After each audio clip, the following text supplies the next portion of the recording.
The Queen went to her grave with this hanging over her legacy. They had the Netflix series whinging about how they'd been treated, branding the UK Empire 2.0. With the new gospel, the new heresy of woke and of mental well-being. It's a gospel which is purely of the self. It discards... Which is where most people left it, about the importance of a relationship between child and father, which is odd because neither her or Harry seemed to want one with theirs.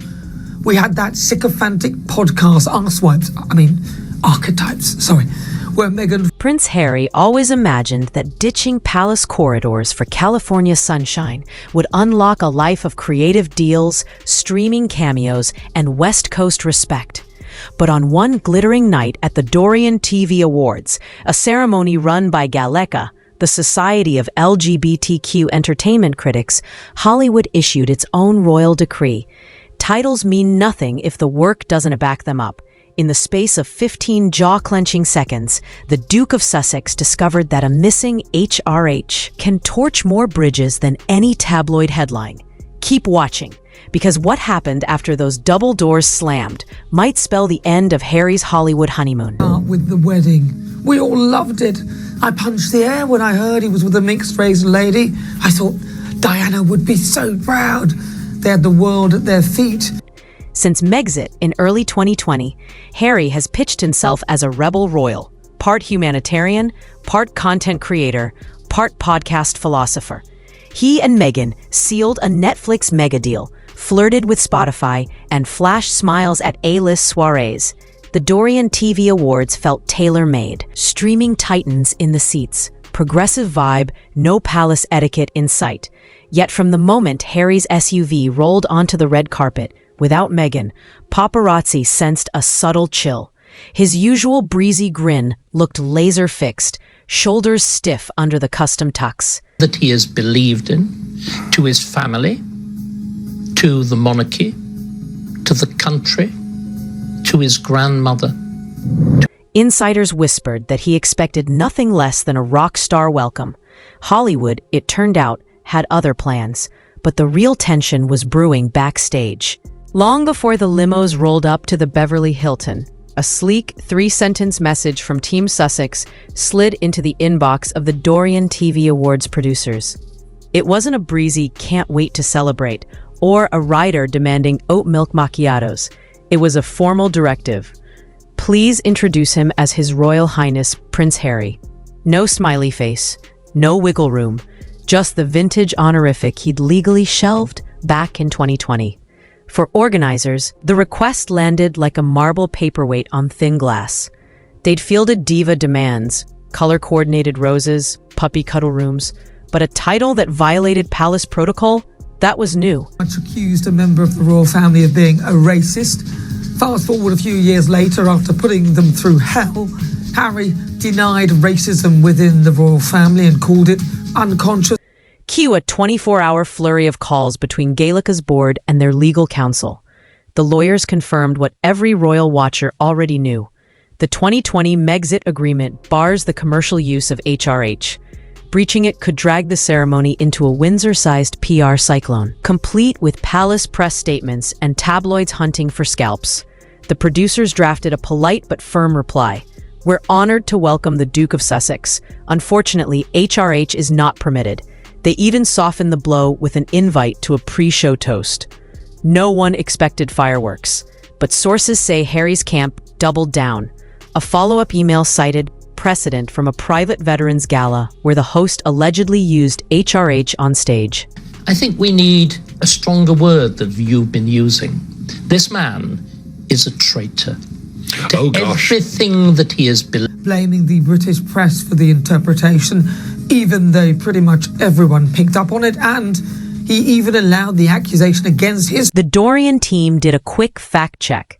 Turns out that event had happened before the exit deal took effect. Strike 2. Tension thickened as the awards date approached. Staffers rehearsing titles backstage joked about practicing a royal curtsy just in case. By show day, the script was locked. No HRH, no debate. Little did they know the real drama wouldn't unfold in their email threads. It would detonate under the ballroom chandeliers, the moment that honorific went missing from the microphone. And that set the clock ticking toward an inevitable collision. Inside the ballroom, tables gleamed with crystal. Conversation buzzed about Emmy odds, and every iPhone hunted its next viral clip. Now is not the Harry we had then. This is not the Harry of the Invictus.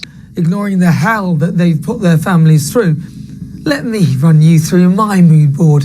It's called 7 Years. His entire past, and what we have now, we've got two Harrys. When Harry entered, solo, heads turned. Meghan's schedule conflict excuse rang hollow to seasoned publicists. Still, the Duke mingled, posing for a few polite flashes. Observers noted his eyes darted each time someone greeted him without a royal honorific. The vibe? Less gracious guest, more monarch in exile looking for loyal subjects. Then the host tapped the mic, and the evening pivoted from glamour to goosebumps. Please welcome Prince Harry, Duke of Sussex. No HRH, no grandeur, just the bare-bones title. For a split second, the ballroom clapped on instinct, but the applause thinned when every spotlight converged on table 12. Like Shakespeare, except that they're totally unreconciled. And whereas Shakespeare's Prince Hal abandons... Which started with a global interview with superstar Oprah Winfrey whilst Prince Philip was on his deathbed. Harry's practiced half-smile vanished, replaced by a rigid jaw and eyes fixed on the host as if daring him to try again. One hand tightened around his water glass until a neighboring guest swore they heard the crystal groan. 5 seconds. The NC cleared his throat, stalling for a reaction that never came. 7 seconds. A tech producer hissed, "Did we lose the feed?" 10. Gasps flickered through the crowd as it dawned on them. The prince wasn't standing. Then movement, quick and surgical. Harry pushed back his chair, linen napkins sliding to the carpet like a fallen standard, and strode for the exit. Sequined gowns twisted to track him. Tuxedoed heads swiveled in a domino wave. Each heel strike thudded against the crimson runner until he slammed both palms into the brass handles. The double doors burst outward with a boom that rattled the chandeliers, and suddenly the prince was gone, replaced by 100 smartphones capturing empty space. But the night's fireworks were only getting started. Within minutes, #Prince of Entitlement trended worldwide. Abandoned his good side for this new bad, whinging, wailing, destructive... TikTok loops paired the walkout with toddler meltdown memes. One creator slapped a plastic crown on a baby flinging Cheerios, captioning it, "Didn't hear HRH." Comment sections feasted. Hollywood doesn't do crowns, it does clout. Even sympathetic fans struggled to defend, demanding a title he'd forfeited half a decade ago. In 2025's attention economy, a meme can demolish a reputation faster than any palace press release, and Harry had just volunteered as the main character. And when social feeds burn, Hollywood boardrooms feel the heat. By sunrise, executives were recalculating. One streaming platform, rumored to have penciled a reality doc pitch, silently pulled the meeting from its calendar. Another producer quipped to Variety insiders, "You can work with divas or with dukes, but not both." Spotify had already walked. Now Netflix insiders whispered about diminishing returns.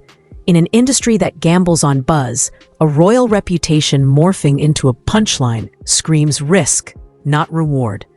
Money men prefer unpredictable plot twists on screen, not at the premiere. Yet perhaps the coldest breeze was blowing from Harry's own home. While Harry paced Montecito hallways, TMZ spotted Meghan leaving a Pilates studio. Earbuds in, phone off. PR veterans translated silence as strategy. Distance equals damage control. Rumors swirled as she'd urged him to accept the Duke title quietly and use the gala for networking, not nostalgia. Whether protective or exasperated, her absence told a louder story than any public statement. Brand Sussex can't survive perpetual royal reruns. And if the Duchess is pivoting, what does that mean for the Duke's next act? The Dorian debacle isn't just celebrity gossip. It's a masterclass in modern clout. TikTok doesn't bow, studios don't kneel, and audiences smell entitlement a mile away. The paradox of Prince Harry now looms. He abandoned hereditary duty in search of authenticity, yet bristles when stripped of hereditary style. Hollywood runs on reinvention. Nostalgia without humility is box office poison. Industry insiders warn, adapt, or the town will move on faster than a 24-hour trending cycle.